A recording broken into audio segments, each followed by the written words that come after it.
मैं दूसरा उदाहरण देना चाह रहा हूं।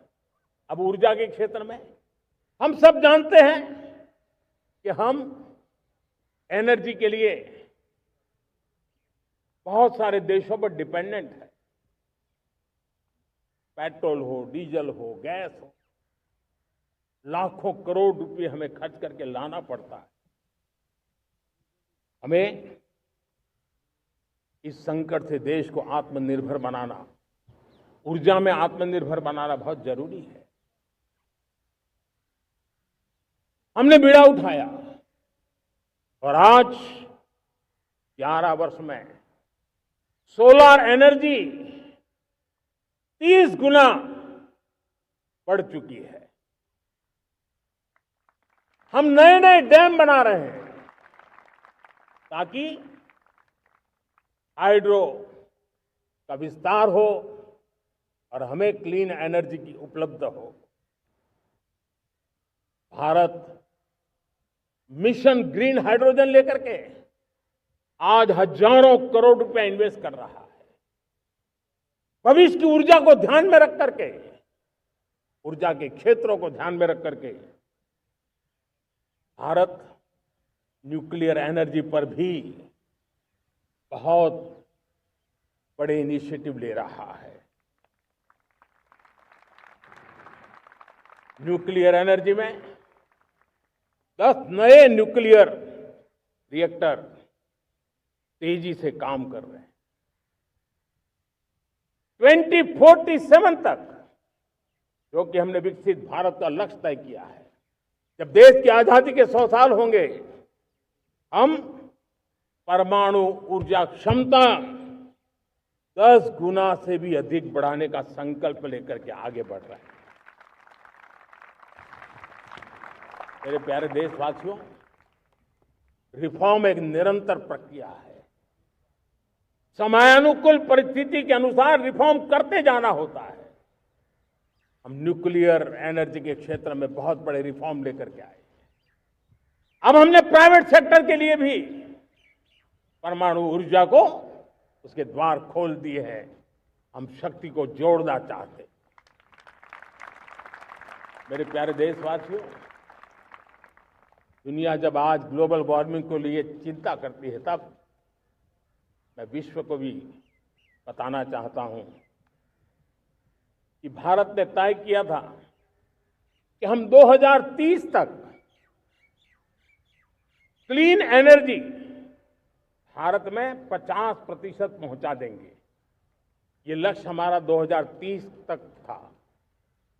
मेरे देशवासियों का सामर्थ्य देखिए, मेरे देशवासियों की संकल्प शक्ति देखिए, मेरे देशवासियों को विकसित भारत बनाने का संकल्प को पूर्ण करने के लिए उनकी दौड़ देखिए।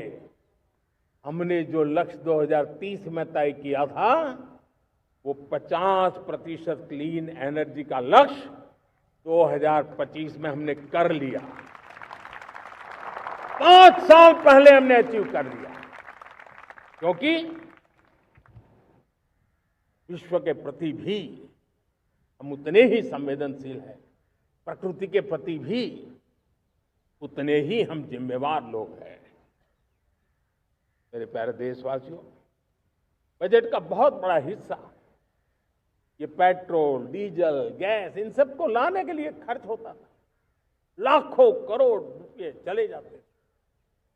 अगर हम ऊर्जा में डिपेंडेंट न होते, वो धन मेरे देश के नौजवानों के भविष्य के लिए काम आता।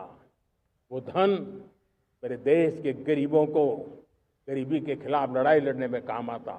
वो धन मेरे देश के किसानों के कल्याण में काम आता। वो धन मेरे देश के गांव की परिस्थिति को पलटने के लिए काम आता। लेकिन हमें विदेशों को देना पड़ रहा। अब हम आत्मनिर्भर बनने की दिशा में काम कर रहे हैं। देश को विकसित बनाने के लिए हम अब समुद्र मंथन की तरफ भी जा रहे हैं। हमारे समुद्र के मंथन को आगे बढ़ाते हुए हम समुद्र के भीतर के तेल के भंडार, गैस के भंडार उसको खोजने की दिशा में एक मिशन मोड में काम करना चाहते हैं। और इसलिए भारत ने national deep water exploration mission शुरू करने जा रहा है।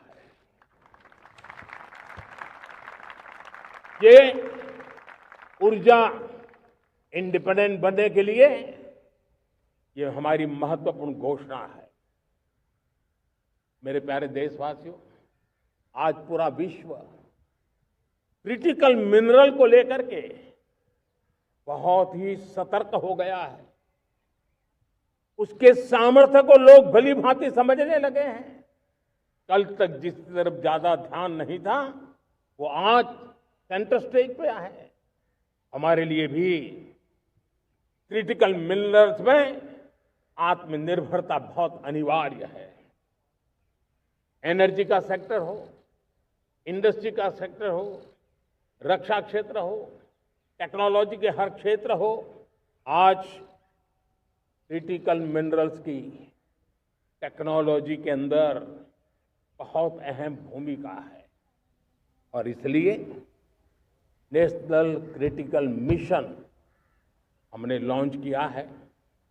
1200 से अधिक स्थानों पर खोज का अभियान चल रहा है और हम क्रिटिकल मिनरल में भी आत्मनिर्भर बनने की दिशा में आगे बढ़ रहे हैं। मेरे प्यारे देशवासियों, स्पेस सेक्टर का कमाल तो हर देशवासी देख रहा, गर्व से भर जा रहा। और हमारे group captain Shubhanshu Shukla space station से लौट चुके हैं।